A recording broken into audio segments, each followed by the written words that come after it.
teenwoordigheid in ons midde. Jo, Here, dit is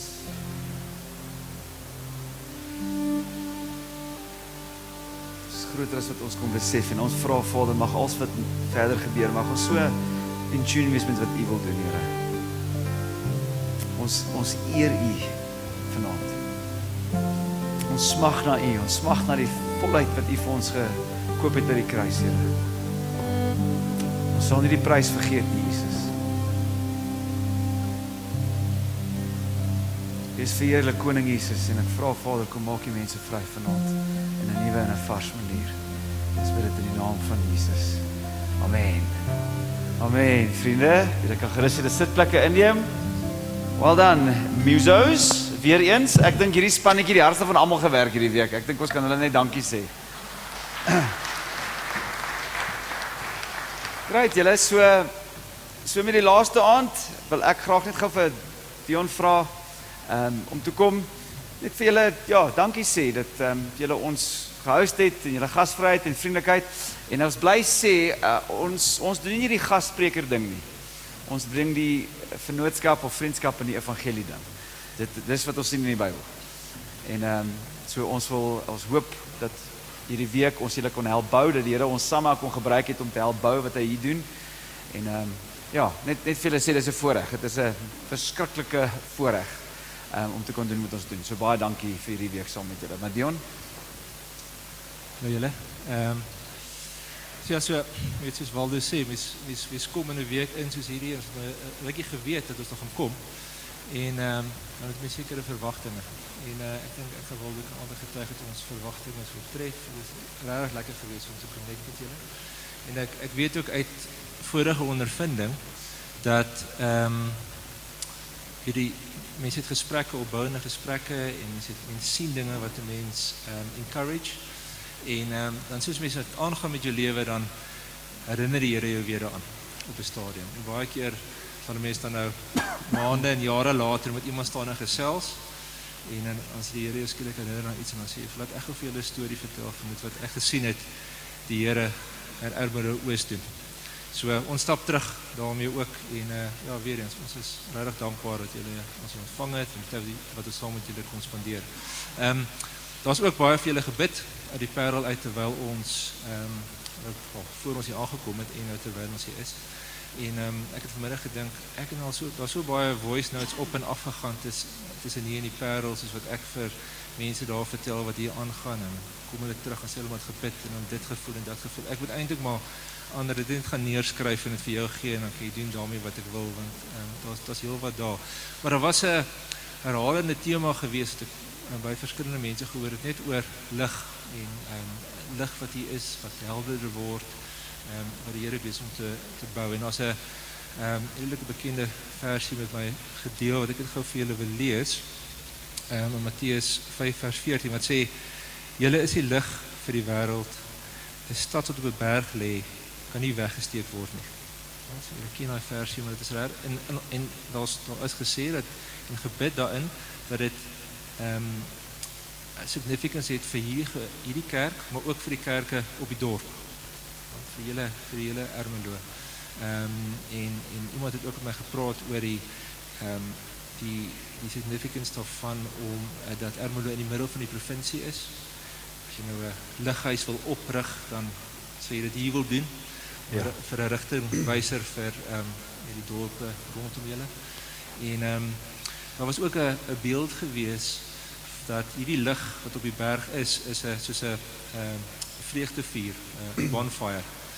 En die Here het die vuur aangesteek. En almal wat betrokke is hier by die kerk is heeltyd besig om hout op hierdie vuur te gooi. Want as jy nou 'n instrument hier in die band speel, dan gooi jy vuur op en as jy sop gemaak het, dan gooi jy vuur op. Dan gooi jy hout op die vuur. Jy weet, as jy die deure oopgesluit het vanaand, as jy die klankman is daarbo, as jy besig om hout op die vuur te gooi. En dit is 'n mooi prentjie wat hier gebeur. Ek moet byvoeg dat jy weet, as jy na die kerk toe kom en al wat jy doen is na die tyd bemoedig jy iemand of jy weet, dan is jy besig om hout op die vuur te gooi. Ja, absoluut. En waar daar in gebed is dat mense net meer kapasiteit sal hê om nog hout op die vuur te gooi, maar ook dat daar mense toegevoeg sal word om te help om die vuur te stook, dat dit al groter word, meer mense dit kan sien. En weer eens, nie net vir die kerkie, maar die kerk op die dorp ook. So ek dink dit is belangrik. En dan was daar 'n spesifieke woord gewees oor die feit dat die vuur maak, dit is geestelik, dit trek mense na die Here toe. Maar daar's 'n woord gewees dat ook ekonomiese vooruitgang vir die dorp bring, dat mense oplig uit hulle armoede uit. Dat boere sien dat hulle geseënd is in dit wat hulle doen, dat mense werk kry wat nie werk het nie, dat mense regtig 'n stap vorentoe gaan met die doel om van hier af die nasies te bereik, want jy het resources nodig. So ek dink dit is belangrik. En dan net gou die laaste ding, het gegaan oor, soos wat julle vorentoe gaan, dit te doen in 'n gees van oorwinning. So daar is 'n oorlog om te beklei, 'n geveg om te veg, maar julle wil dit doen uit 'n plek uit van wete dat die geveg klaar gewen is. En die skrif wat daar gegee is, en ons het net gepraat van Dawid en Goliat, is Dawid en Goliat, daai storie, julle ken dit al baie goed. Maar julle het nodig om julleself te vereenseldig met die Israeliete, en nie met Dawid in hierdie interpretasie nie. Want Jesus het klaar, Jesus is Dawid. Hy het die oorlog gewen. En voor Dawid vir Goliat verslaan het, sê die skrif, die Israeliete was bang en verskrik, en het nie geweet wat om te doen nie. En toe Goliat sterf, toe is die geveg gewen. En toe die geveg gewen is, sê 1 Samuel 17, vers 52, die Israeliete het opgespring, die oorlogskreet aangehef, en die Filistyne agtervolg. So dit is wat julle moet doen. Julle moet opspring, oorlogskreet, en die Filistyne agtervolg, met te weet dat Goliat klaar dood is. Ja, mooi. Okay. So, ek sal dit neerskryf vir julle, en die ander goedjies ook, en dan vat ons van daar af. So, ek het nog baie om te sê. Ek het so ietsie. Okay. Dankie Dion. Great, julle, kom ons recap so klein bietjie die tema. So ons vier Pinkster, en dit is natuurlik die herdenking, en wat ons lees in Handelinge 2, die eerste uitstorting van die Heilige Gees. Maar ek het gedink om vanaand net so klein bietjie weer klem te lê. Ek weet, ek het dit Sondag gesê, maar daar's 'n ongelooflike 'n koneksie tussen die uitstorting van die Gees op daai dag van Pentekos en die ontvangs van die wet in die Ou Testament. En dit is vir 'n goeie rede so gedoen, en ek wil uitkom hoekom. Nou, in die Ou Verbond, die groot reddingsstorie in die Ou Testament is natuurlik die Israeliete uit Egipte, uit slawerny uit, toe God vir Moses opgerig het, en hy gaan, en hy Israeliete is in slawerny, en hy lei hulle daar uit. Nou, wat amazing is die Israeliete is daar uit, omdat hulle geskuil het onder die bloed. So, daar is 'n bevel gegee, smeer bloed op die deurkosyne, en daai aand sal God kom en die oordeel val oor die hele streek. En die volgende oggend was daar iets dood in elke huis, of 'n lam, of 'n seun. En die Israeliete is vry, en hulle is daar uit. En wat amazing is, 50 dae daarna, kom hulle by die berg aan. Hulle is nou klaar God se mense, hulle is onder die verdrukking uit, onder slawerny uit, en nou kom hulle by die berg aan, en God kom in glorie op die berg af, en Moses gaan berg op in die aangesig van God, en hy kom af met die wet. Wat amazing is. Daai gebeure is natuurlik groot in die Ou Verbond, die verhouding wat God gehad het met sy mense, en die Jode, sy mense, het dan jaarliks daai gebeure gevier. So dat 'n feeste gehad, die Passover, wat hulle herdenk het, hoe God hulle gered het uit Egipte uit. Maar 50 dae daarna, was daar nog 'n fees. The Feast of Weeks, of Pentecost, soos dit nou in Grieks is, 50. En dit is presies die dag toe die Gees uitgestort is. So, kyk hoe amazing is dit, hoe Jesus kom, en hy wys vir ons, hy bring 'n nuwe verbond. Hy bring 'n nuwe manier hoe ons in verhouding met hom staan. Op die Passover sterf hy. Amazing. Daar waar die lamme geslag was, die bloed oor die deurkosyne, daai naweek sterf hy.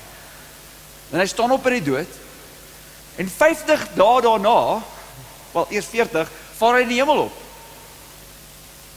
So daar waar Moses in die teenwoordigheid van God teen die berg opgegaan het, gaan Jesus in die teenwoordigheid van God. Maar hy kom nie af met wet nie. Hy kom af en hy stort die Heilige Gees op sy volgelinge uit. En die fenomenen, julle herinner van Handelinge 2, toe daar eerste 120 disippels daar was, en die Heilige Gees word uitgestort, toe was daar hierdie fenomenen van vuur, wat hulle sien, 'n klank van wind, en dit als, sou hulle terugdink aan die berg. Die vuur, die glorie. Wat amazing is, in plaas van wet wat afkom, kom die teenwoordigheid van God af. En hulle is gevul met die Heilige Gees. Die hoogste punt van die nuwe verbond, belofte aan ons, is nie net vergifnis van sondes nie, dis die platform, dis die begin. Dit is dan die doop van die Heilige Gees, die invulling of die seël van die Gees. Dit is die nuwe verbond in Jesus. Nou, kyk gou amazing is dit, hoe selfs in die Ou Testament is daar 'n paar kere profeseë oor hierdie nuwe verbond. Dit wat Jesus kom doen het, en ons het gekyk na wyn. Wyn is 'n manier hoe hierdie nuwe verbond, kan ek sê, uitgebeeld was. Selfs daai eerste uitstorting, was daar 'n baie profetiese ou wat nog nie geglo het in Jesus nie, en gesê, nee, julle almal wat so gevul is met die Gees, julle is dronk. Julle het te veel wyn gehad. Hy was meer profeties as wat hy gedink het. Maar kom ons kyk gou Ou Testament profeseë. Die een is in Esegiel. Hy sê, I will give you a new heart and a new spirit I will put within you, and I will remove the heart of stone from your flesh and give you a heart of flesh. En Jeremia se profesie, for this is the covenant that I will make with the house of Israel after those days, declares the Lord. I will put my law within them, and I will write it on their hearts, and I will be their God, and they shall be my people. Die Ou Testament mense se verhouding met God, klaar gered deur die bloed van 'n lam, was nou gemerk deur wet. 'n Wet, 'n stelsel buite jou, waaraan jy moes gehoorsaam wees. Hoe amazing is dit? Ons verhouding met God deur Jesus nou is gemerk deur die teenwoordigheid en die krag en die leiding van die Heilige Gees. Dis die nuwe verbond, dis hoe ons lewe. Ons is heeltemal uit die wet uit, en ons gaan so 'n bietjie kyk daarna vanaand. Maar Paulus gebruik dit anders. Hy sê, aanvanklik was jy getroud met die wet. En toe sterf jy saam met Jesus, en nou is jy getroud aan Jesus. Nou, imagine hoe moet dit wees om getroud te wees met die wet. Het jy al daaraan gedink? Ek hoop nie jy's 'n wet teenoor jou spouse nie. Dis hoe dit werk, jy sien alles raak wat verkeerd gedoen word. Elke liewe dingetjie sien jy raak. En jy lig nie 'n vinger om te help nie. En die mees irriterendste ding, jy is altyd reg.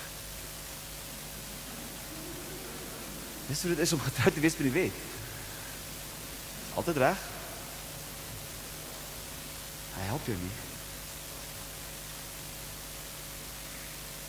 Amazing ding van die Heilige Gees. Die wet is nou nie meer buite jou nie. Dit is 'n persoon wat in jou hart verander en krag gee vir jou wanneer hy jou in iets inlei. Is dit nie amazing nie? Heeltemal, dit is vryheid. So, ek wil 'n bietjie na dit kyk. So, ek wil gaan kyk, ons het gepraat oor die invulling van die Gees, is 'n definitiewe en 'n beslisse ervaring in 'n oomblik in ons verhouding met die Here. Dit gebeur partykeer meer as een keer in ons lewens. Dit kan baie keer gebeur. Ek dink ons moet dit soek in tye van gebed. Maar ons bly nie daar nie, ons lewe ons lewe. En ek sou sê dit is die normale Christelike lewe om gelei te wees deur die Gees. So ek wil gaan kyk hoe Paulus skryf aan die Galasiërs se kerk, wat hy baie voor lief was, wat toe baie vies voor was later, ek sal nou by dit uitkom, en hy verduidelik vir hulle hoe hulle verhouding met die Here werk, en hoe hulle moet versigtig wees om weer te gaan in die huis ingaan van hulle ou man, die wet. Want dit gaan vryheid wille steel en vreugde wille steel, en dit gaan nie doen wat hy beloof het. Dus kom ons lees die skrif saam, en dan vertrou ons die Here om met ons te praat. Kom ons lees saam. Dis die woord van die Here. But I say, walk by the Spirit and you will not gratify the desires of the flesh.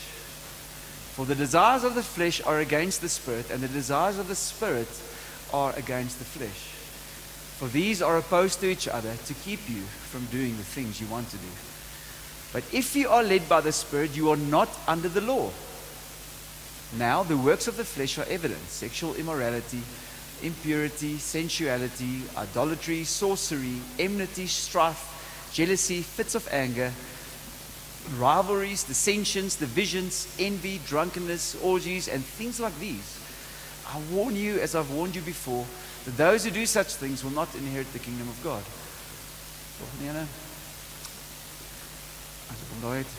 But the fruit of the Spirit is love, joy, peace, patience, kindness, goodness, faithfulness, gentleness, self-control. Against such things there is no law. And those who belong to Christ Jesus have crucified the flesh with its passions and desires. If we live by the Spirit, let us also keep in step with the Spirit. Let us not become conceited, provoking one another and envying one another. Kom ons vertrou die Here dat hy hierdie vir ons sal oopmaak en dat hy met ons sal praat. Kom ons bid gou saam. Vader, dankie vir u woorde. Ons glo dat dit is 100% geïnspireer deur die Heilige Gees. Ek vra u Vader, as ons enigiets sê vanaand wat nie waar is nie, dat u ons sal help en ons beskerm, maar dit wat waar is, Here, bring vryheid vir ons in die naam van Jesus. Amen. So net gou vinnig, wat nogals interessant is daar, so lewe in die Gees is amazing.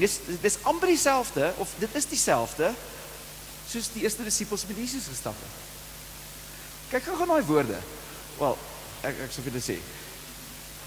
Walk by the Spirit.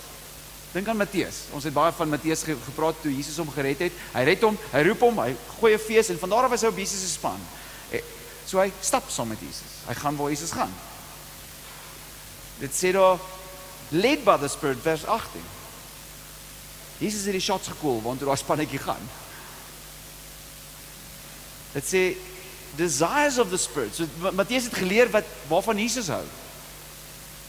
En als die disciples, en dan in step with the Spirit. Die idee dat jy nie vooruit gaan nie, jy moet nie agterbly nie, jy loop saam met hom. Dit is 'n weerspieëling van hoe die eerste disciples saam met Jesus geloop het. En Jesus het self gesê, I will not leave you as orphans, I will come to you. Hy het gesê, it is better for you than I go. En as sal die helper nie kom nie.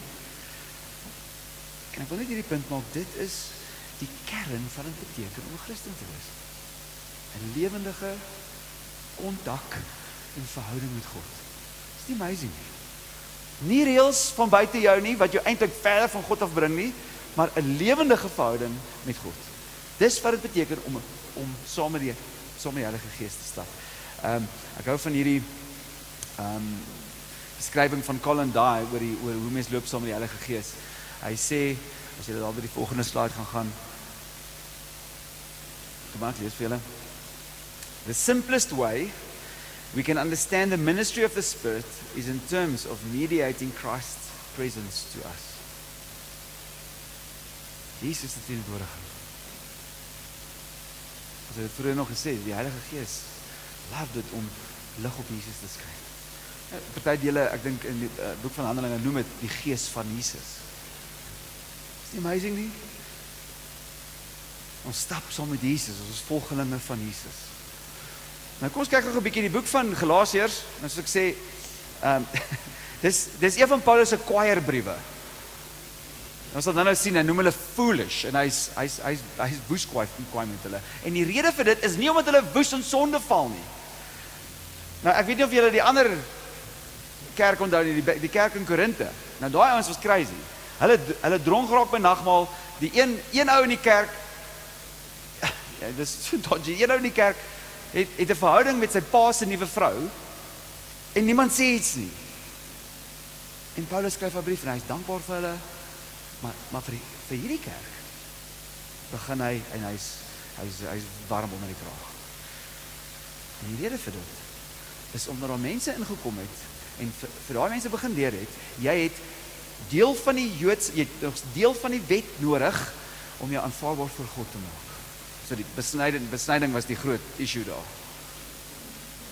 Op 'n stadium is hy so kwaad, hy sê, ek wens die ouens wat julle kom leer van besnydenis, gaan al die pad, die mes sny, en hulle vat alles af. Letterlik, dit gaan hoofstuk 5, jy kan gaan lees. Dis nie ek is jammer, dis in die Bybel.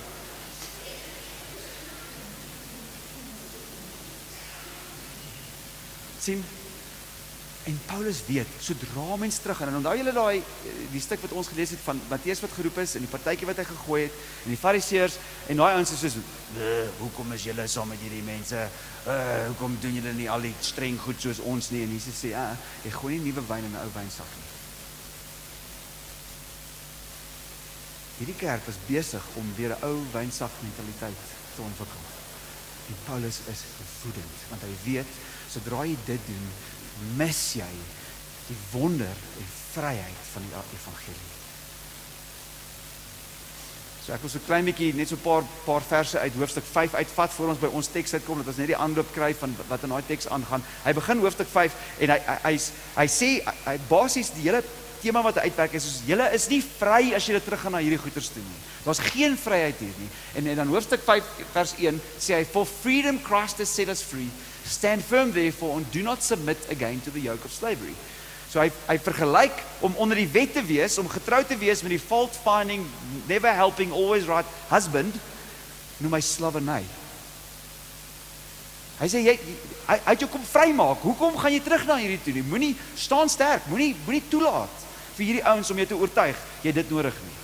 Sien, Paulus sê vir hulle, kom ons praat gou, waarvan is hulle vry? Eerstens, ons is heeltemal vry van die skuld van ons sonde. Ek wonder of julle dit glo. Die oomblik wanneer ons gesondig het ons skuld by die Here. En by the way, 'n skuld wat jy nooit kan afbetaal met jou eie werke nie. Onmoontlik, te groot. So as 'n bankbestuurder kom ons sê jy skuld die bank biljoen rand. En jy werk by Quickspar. Of iets wat net normale salaris betaal. En die adviseur kom na jou toe en sê, luister Pel, ek het 'n plan. Lewe jy op R1 'n dag, dan kan ons spaar en dan in so 30 jaar kan jy uit jou skuld uitkom. Dis nie goeie nuus nie. As iemand inkom en sê, luister, jou hele skuld, alles, is afgehandel. En nie net dit nie, daar is unlimited in jou rekening gedeponeer. Dis genade. En 2 Korintiërs 5 vers 21 sê, He made him who knew no sin, dis nou Jesus, to be sin for us, so that in him we might become the righteousness of God. So, wat ek gou dit sê, hoef Jesus te gesondig het om sonde te geword het op die kruis. Okay? Sien julle waar ek kom? Hoef jy enige iets goeds te doen om as geregtig geag te word voor God? Nee, die antwoord is nee. So hy maak ons totaal en al vry. Die losprys, daai aand toe die Israeliete uit Israel uit was, hy het net lam geëet. Hy kon 'n rusie met sy vrou gehad het. Hy kon vir die ander, hy kon dalk 'n ander ou se donkie gesteel het. Al wat hy gedoen het daai aand, was sit onder die bloed. Dis al. En die oordeel van God oor die sonde van die wêreld het oor hom gegaan. Ek wonder of ons dit glo. It's for freedom that Christ has set us free. En nie net die skuld van sonde, die krag van sonde.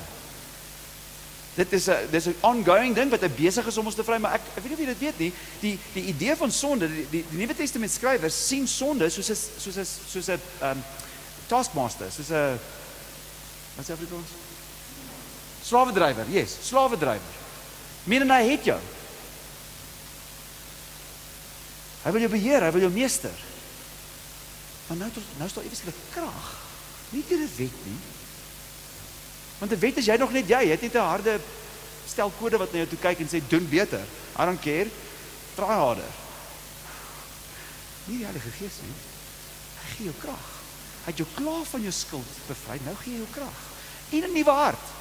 Jy wil dit nou actually doen. Dit was die amazing ding toe ek tot bekering gekom het, kon ek onthou soos ek wil anders lewe. Daar's 'n begeerte in my hart om vir Jesus te ken. Dis vryheid. En dan natuurlik eendag gaan hy ons heeltemal vrymaak van die teenwoordigheid van sonde, dan gaan ons nuwe liggame kry. Ons het nou nog nie, en ons gaan nou by die vlees kom. So Paulus sê basies dit. Jesus plus iets is gelyk aan niks. Jesus plus niks is gelyk aan alles. Alles. En hy is so passionate oor hierdie kerk, wat nou oorweeg en om weer onder 'n stel van wet te kry. En die issue daar is, dit sê in dink hoofstuk 3, those who seek to be justified by the law. Jy soek om jouself reg te maak voor God deur iets wat jy doen. Hy sê, man, jy mis dit.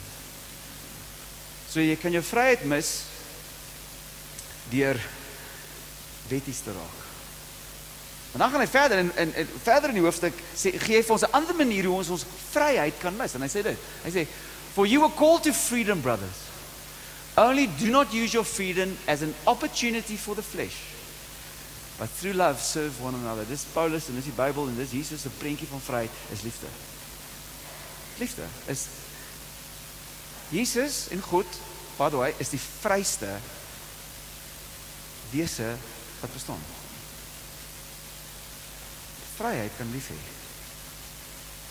Want jy het niks om te bewys nie. Jy werk nie meer vir iets nie. Daai is afgehandel. So jy kan lief hê. So daar's twee maniere waar ons vryheid kan prysgee en dit waarvoor Jesus ons gekoop het. Een, jy sit 'n klomp wet op jou. En dan weer eens word jy net daai tune. Net nooit goed genoeg nie. Altyd missing the mark. Net nooit nie genoeg gedoen nie. Nie genoeg gebid nie. Nie genoeg bely nie. Het ek regtig bly? Was ek regtig jammer? Ken jy nou daai liedjie? Dis nie 'n nice liedjie nie. En die ander ene is waar ons weer toelaat vir daai slawerny om ons te vang. Maar ons gaan nou kom hoe hy ons daai bly. En wat amazing is in hoofstuk 5, net voor ons aan ons stuk inkom, sê hy, julle is besig om daar's argumente onder julle, daar's kwaadpraat onder julle, daar's bitterheid onder julle, backbiting sê hy. Hier's die ding, sodra jy wet toelaat, begin jy krities raak. Judge jy, soos ons hele prentjie, ons gelykenis van Jesus, hulle grumble. En dis wat in hierdie kerk gebeur het. Hy sê, dis wat hier gebeur, julle is nie vry nie. Jy het teruggekom onder wet en guess what, sodra jy dit doen, dan is daar judging, daar's negativiteit, daar's agteraf gepraat.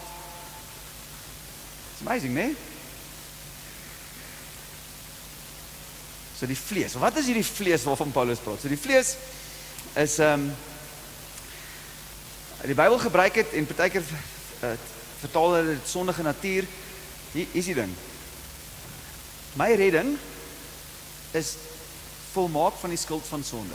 Right, ek's klaar. Dis verby. Jesus sê it's finished. Past, present, future. Maar ek het nog hierdie lyfie. Doen dit my lyfie, nou jene. Hy is nog nie nuut nie. En sonde kom na ons toe deur ons liggame, deur die vlees. Ons eendag gaan ons verheerlikte liggame kry en selfs die teenwoordigheid en versoeking van sonde gaan nie eens daar wees nie. Ek is super excited vir daai dag. Maar daar is nog 'n deel van ons persoonlikheid wat 'n impuls het en 'n neiging tot sonde. Okay? So dis nie so een, jy's nie weird nie, okay? Dit is daar. Of is almal van julle perfek? Ek weet nie, is dit net ek wat sukkel met hierdie goed. Okay? So Paulus skryf hierdie ding vir ons hoe om in vryheid te lewe en hy sê basies stap saam met die Heilige Gees. En as jy dit doen, dan gaan jy 'n manier kry om nie die impulse van die vlees te gehoorsaam nie.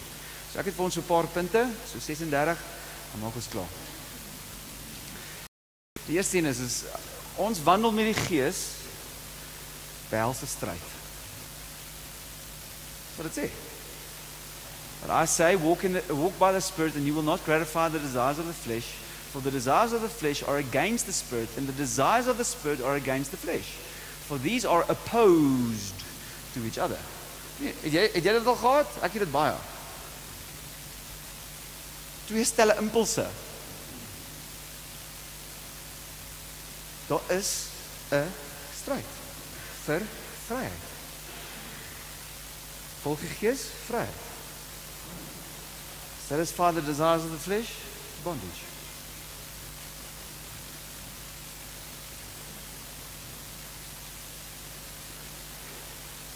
So daar is spanning.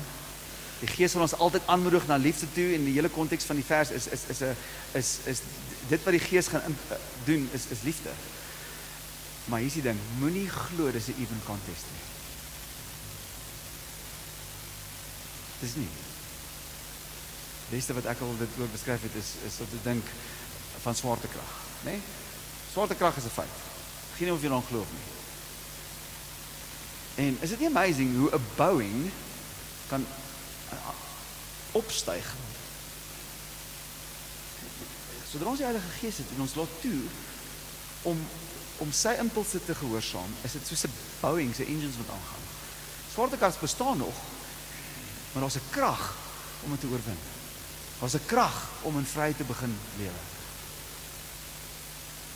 Die tweede uit 36 is, ons word, nou dat daar stryd is, hoef ons nie veroordeel te voel nie. Volgende vers is, but if you are led by the Spirit, you are not under the law. As jy soos ek is, baie keer as ek myself toelaat en ek ken nie die evangelie nie, dan laat hierdie stryd my voel, ons gaan my liedjie weer aan. Nie genoeg nie. Is jy regtig 'n kind van God? Is dit regtig lief vir my? Is dit goed genoeg? As jy dit onder wet gedoen het, dalk. Maar hy sê, jy is nie onder die wet nie. Dink aan die woord condemn. Dis 'n regswoord. Wat grond van wet fout gevind word, en dan gepaard aan die fout wat gevind word, is daar straf. Maar nou is daar nie wet nie. Nou, sien jy wat ek sê? Romeine 8 vers 1, die hoogste punt, ek dink is Mount Everest van die hele Bybel. To be honest, die hoogste piek van die hele Bybel, glo ek. Julle ook. Julle hoef nie, maar ek glo dit.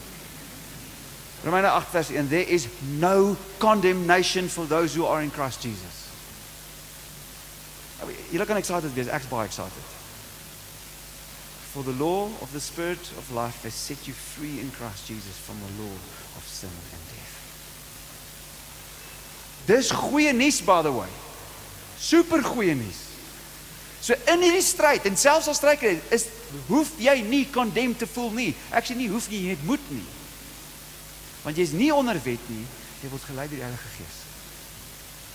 Wat die Gees van Jesus is. En weet jy wat Jesus gedoen het? Hy het gesterf vir jou. Nou, hoekom sal hy sterf vir jou en jou dan condemn? Dit maak mos nie sin nie. Gaan verder, kom ons kyk na die gevolge van gehoorsaamheid aan die Heilige Gees. Hy gaan verder.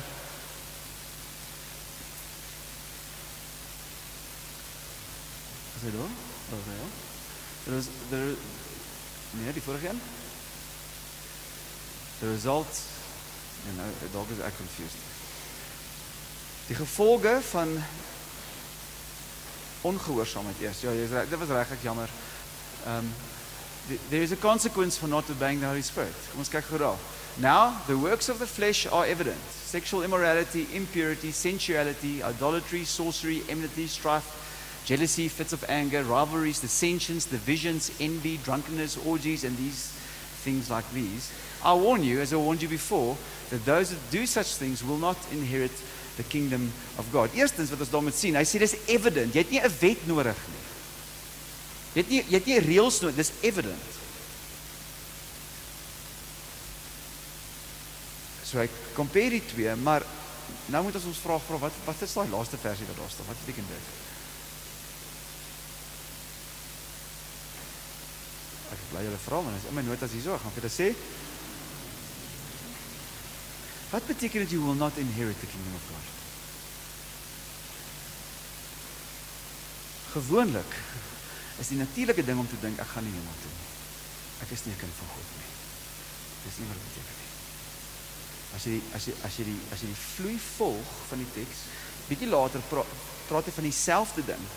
Gees, vlees. En hy praat jy kan of saai na die gees toe, of jy kan saai na die vlees toe. En jy oes terug van daai twee, en alles van hoofstuk 5 en hoofstuk 6 gaan oor hierdie lewe. Dit gaan oor hierdie lewe, dit gaan nie oor daar, dit gaan hier. So die punt wat hy maak is, die krag en teenwoordigheid van God en die koningskap van Jesus gaan jy nie ervaar nie, jy gaan dit nie oes nie, jy gaan dit nie inherit nie. Dit doen skade aan jou ervaring van jou intimiteit en lewe saam met God. Koninkryk van God, wat is dit? Wel, meeste, 90% van die keer wat daai woord gebruik word, verwys dit nie na 'n plek nie, maar dit verwys na die heerskappy van God. God se krag, sy werking, dis wat hy doen as koning. Dink aan die Romeine, Paulus self skryf, hy sê, for the kingdom of God is not a matter of eating and drinking, but of righteousness and peace and joy in the Holy Spirit. So wil jy 'n miserable Christen wees, doen daai staf. Jy oes nie die lewe van God in jou lewe nie. So wil jy vry wees, yes, moenie daar, laat die Heilige Gees wen. Daar is 'n konsekwens as ons nie die Heilige Gees obey nie. Slaverny. Ons doen damage aan ons verhouding met die Here en ons mag ook ons bereikbaarheid in die Here skade aandoen. En dan laastens, of 3 nou hoor. The result of yielding to the Holy, dis die resultaat. But the fruit of the Spirit is love, joy, peace, patience, kindness, goodness, faithfulness, gentleness, self-control. Against such things there is no law. And those who belong to Christ Jesus have crucified the flesh with its passions and desires. Net gou, daar's 'n kontras tussen die werke van die vlees en die vrug. 'n Werk is maklik. Het jy hom? Jy doen dit. Vrug is anders. Vrug is 'n saadjie en dan groei hy. Maar net gou, by the way, hier's 'n Bible nerd ene. Tegnies is dit nie vrugte van die Gees nie. Ek weet nie of jy dit geweet het. Dit is vrug. Waar liefde amper as die oorkoepelende effek is, maar jy kan nie joy hê sonder liefde nie. Jy kan nie vrede hê sonder liefde nie. Maar hier is die ding. Ek het al mense die vrugte van die Gees hoor gebruik, soos die wet. Wees vriendelik. Hy sê nie, doen die vrugte nie. Hy sê, volg die Gees. Volg die Gees. So wat is die opdrag hierso? Volg die Gees. Hy sal ons altyd in daai lyn inlei. En soos jy dit doen, soos jy weet, is daar die vrug in jou lewe.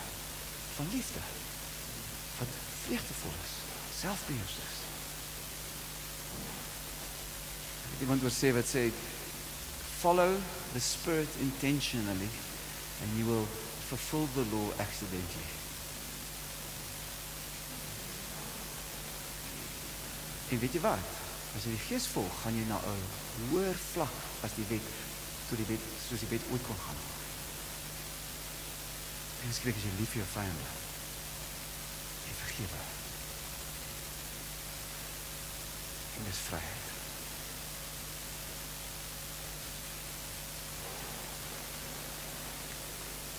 Die saad is gehoorsaamheid aan die Gees. Ons doel is nie om die wet te vervul nie of die vrug te produseer nie. Dis awesome.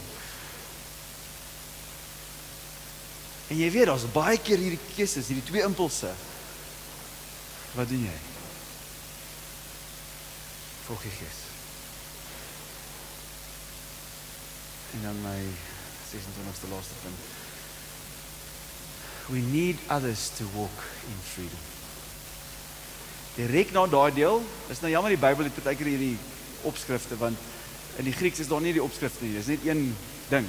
Maar die volgende vers is dit, brothers, if anyone is caught in any transgression, you who are spiritual should restore him in a spirit of gentleness. Keep watch on yourself, lest you too be tempted. Bear one another's burdens and so fulfill the law of Christ. So hoe lyk 'n kerk in 'n atmosfeer waar genade heers? Vryheid. Word nie gegooi. Hoe kan iemand jou restore as hulle nie weet nie? Nee? Dink aan. Hoe kan jy as jy in as sonde in jou lewe ingekom het, die prentjie hier is dat iemand moet weet. Of misinterpreteer ek dit? Brothers, if anyone's caught in a transgression, you are spirit. So, hoe doen dit as jy nie weet daarvan nie? Hoor jy wat ek sê? Vreugde in die Gees is 'n community project. Maar ek het iets om te bely. Ek het ander dag gaan draf en ek het gesuffer. Maar toe kom al mense so om die hoek en toe ewe skielik draf ek so. En julle het dit ook al gedoen. Ons het is in ons wese om weg te steek. Die eerste sonde, wat doen hulle? Kruip weg. Wat doen hulle? Vyeblare.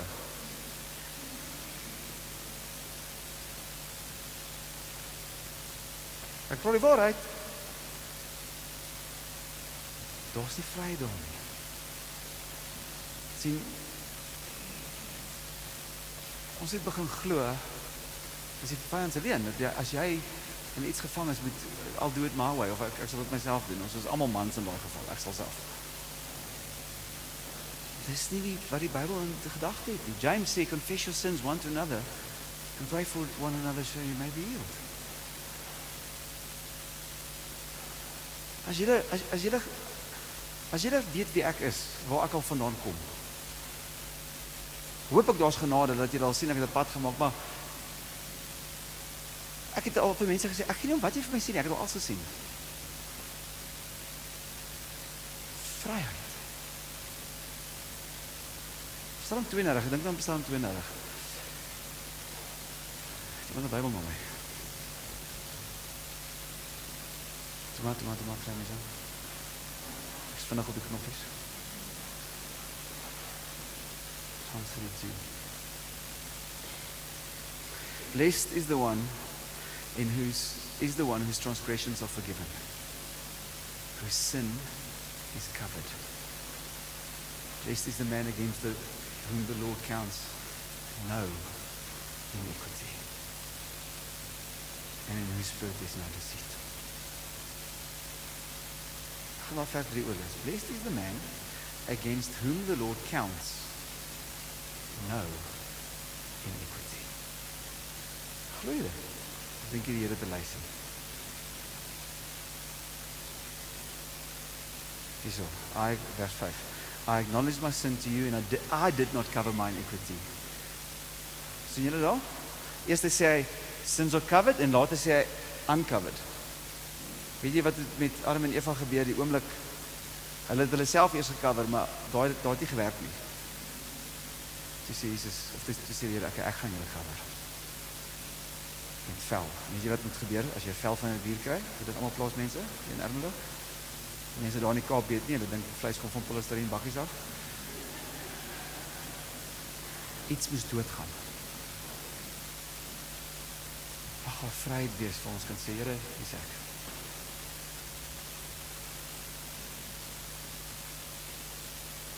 Dalk het jy die vryheid, dalk moet jy met iemand sê, hey man, jy sien die ding in my lewe. Sien, ons begin dink die kerk is soos gym. Almal ons help my sterk lyk kempies aantrek. Vir onsself in die spieël kyk en compare teen ander. Maar is baie meer soos 'n hospitaal. Jy gaan omdat jy jy moet nog staf doen in jou. Jy gaan nie hospitaal toe, wat's fout? Nee, niks. Hoekom is jy? My vrou het gesê. Kan die musiekspan asseblief kom? En dan wil ek afsluit met hierdie skrif.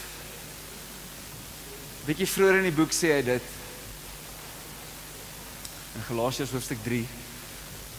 Dis toe hy nou regtig begin vies raak. Hoor wat hy sê, "O foolish Galatians, who has bewitched you?" Soos wie, dit is soos 'n dis 'n geestelike lelike ding.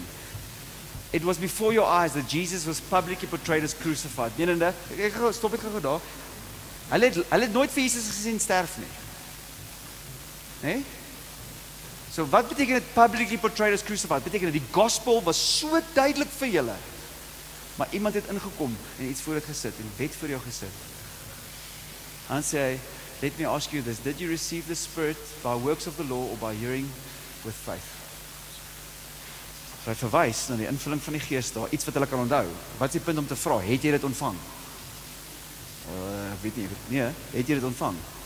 Hoe het jy dit ontvang? Ek het geglo. So vanaand, ons gaan ons harte na die Here toe bring en dan wil ek graag weer vir mense bid wat die gawe en die invulling van die Heilige Gees wil ontvang. En iets wat jou dalk mag terughou is heeltyd om te dink jy is nie goed genoeg nie. Want dis nie die punt nie. Dis by die verkeerde plek, gaan gym toe vir daai ene. Dis by die kerk van Jesus. Waar hy alles betaal het. En gesê het, ek betaal nie net alles nie, maar ek wil jou nou 'n gawe gee, die invulling van die Heilige Gees. En dalk moet jy vanaand vir iemand sê, dit sê daar, those who are spiritual, die idee is nie toe 'n leier, sê, "Hey, help my, ek's bietjie vas hierso. Dis hierdie ding wat ek net die vryheid van kry nie." Ons gaan staan, ons gaan sing en dan gaan ons mense nooi, of om te volbring die Gees, of jy moet met iemand praat. Die Here is baie lief vir julle. En vir my. Die evangelie is beter as wat ons gedroom het. Die Heilige Gees is vol krag, maar hy is die liefde van Jesus. Ons vrymaak in die dinge van die Here. Kom ons staan saam.